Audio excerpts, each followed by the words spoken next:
Hello everyone, welcome back to my channel all about stocks. I hope हमारी कल की video ने आपको आज मार्केट में हेल्प करा होगा एंड इनफैक्ट अगर आपने हमारे लेवल्स फॉलो करे तो आपने फॉर श्योर आज पैसे बनाए होंगे। Because if you look eight Nifty candle from yesterday, कल एक बहुत अच्छी ग्रीन मारुगुजो कैंडल बनी थी निफ्टी में एंड हमारी एक्सपेक्टेशन थी, इनफैक्ट ऑलमोस्ट सबकी एक्सपेक्टेशन थी कि आज मार्केट ऊपर जाएगी, बट मार्केट में ऐसा नहीं हुआ। इनफैक्ट कल से भी बेटर एक रेड मारुगुजो कैंडल आज निफ्टी में बनी है, right. So this brings us a lesson कि हमारे पास मार्केट में हमेशा लेवल्स होने चाहिए so that we are able to decide कि हमें किस साइड का ट्रेड लेना है एंड ओनली व्हेन हमारे पास लेवल्स होंगे we will be able to cut our trade, we will be able to book the profit और the loss whatever it is, right. So let's discuss आज Nifty में क्या हुआ। सो अगर हम 9th of January की 15 minutes की candle देखें, निफ्टी में एक गैप छूटा हुआ था एंड आज वो फिलअप हो चुका है, राइट। ऑल्सो मैंने ये पहले भी शेयर किया था दैट निफ्टी एक लेवल एक रेंज में ट्रेड कर रही है विच इज 17,800 टू 18,200 ना। वो इस लेवल के नीचे जा रही है ना इससे ऊपर जा रही है, right. So Nifty is in a consolidation mode right now.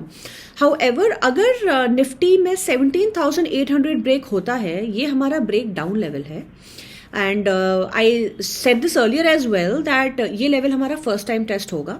सो आज निफ्टी ने 17,800 को टेस्ट नहीं करा, but let's be prepared for both the sides.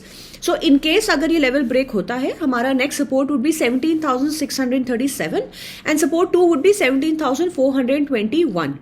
So even though the market trend looks very negative, जो हमारा पीसीआर है which is the put call ratio, वो oversold zone पे है एंड जब भी put call ratio oversold zone पे होता है, मार्केट यूजुअली वहां से यू टर्न लेती है। सो अभी हमारे पास जो डाउन साइड का जो स्कोप है वो बहुत कम है। इनफैक्ट यहाँ से हमारा जो मैक्सिमम स्कोप है वो अपसाइड का ही है।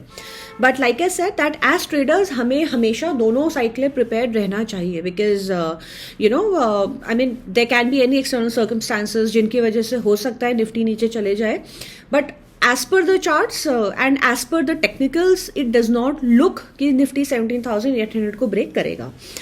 So let's talk about a scenario in case अगर कल मार्केट गैप अप होती है, सो मार्केट में काफ़ी वॉलेटिलिटी रहेगी। सो हमको आज के लेवल्स के ऊपर और नीचे ही काम करना है। दैट इज अगर निफ्टी का टॉप ब्रेक होता है तो हम बाय साइड पे बैठेंगे और अगर निफ्टी का लो ब्रेक होता है तो हम सेल साइड पे बैठेंगे। Okay, and now talking about bank Nifty. So bank Nifty का चार्ट निफ्टी से ज़्यादा खराब है एंड बैंक निफ्टी में सीधा हमारा एक सपोर्ट है which is also the break down level जो हमने पहले भी डिस्कस किया था, which is 41,569।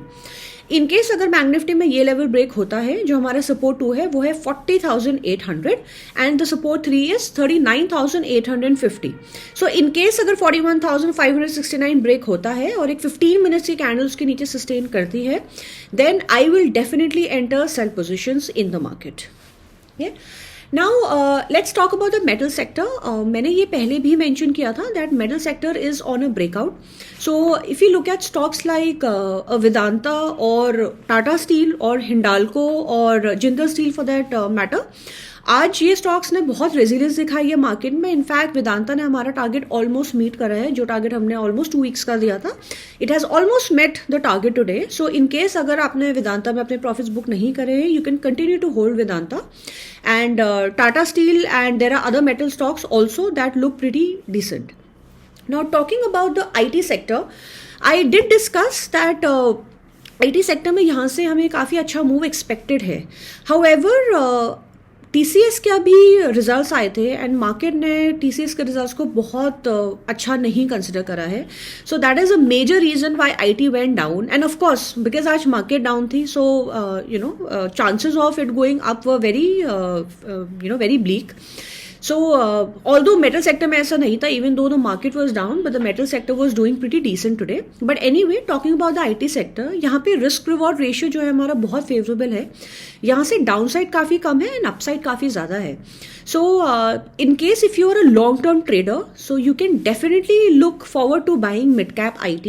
I personally buy mid cap IT. In fact, मैंने अपने long term folio में भी mid cap IT को add करा है। More than large cap IT, I have added mid cap IT.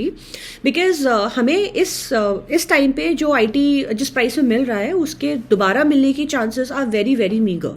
And in fact looking at the world scenario, the global scenario, अगर in fact अगर यहाँ पे कुछ होता भी है, if you talk about maybe a recession in the US और any other factor, so IT पे हमारी जो डिपेंडेंसी है वो कम नहीं होगी, इनफैक्ट वो और बढ़नी ही है. Right? So IT is always a very good buy, and in fact if I talk about mid cap IT, you can consider stocks like Persistent, LTI Mindtree, Birlasoft and Emphasis. If I talk about Emphasis, तो अभी IT जब बड़ा था, Emphasis was a laggard. So Emphasis is a very good buy, and in fact the moment it crosses 2000, so it will give an upside of approximately 8 to 10% from there. Right, now moving on to the next section, which is the breakout stocks. So I will not be giving any breakout stocks today because even though the market trend looks negative, like I said, हमें levels पे ही काम करना है, right? So but जो हमने breakout stocks आपको पहले दिए थे, like an alkali metal और Vedanta, TCS, AG Infra, so हम इन stocks पे entry ले सकते हैं because we are getting to enter these stocks as at a very good price. And not to forget, fertilizer sector is a buy at every dip. So fertilizer, metal sector and IT is a buy at every dip, and we can definitely consider these stocks. So that's it for today. I hope you enjoyed watching my video, and I will be back tomorrow again with a new video. And if you watch my videos और अगर आपको हमारी videos help करती हैं, so please don't forget to like and share the videos, and don't forget to hit the bell icon. So it's lovely meeting you all today, and I'll see you tomorrow. Bye bye.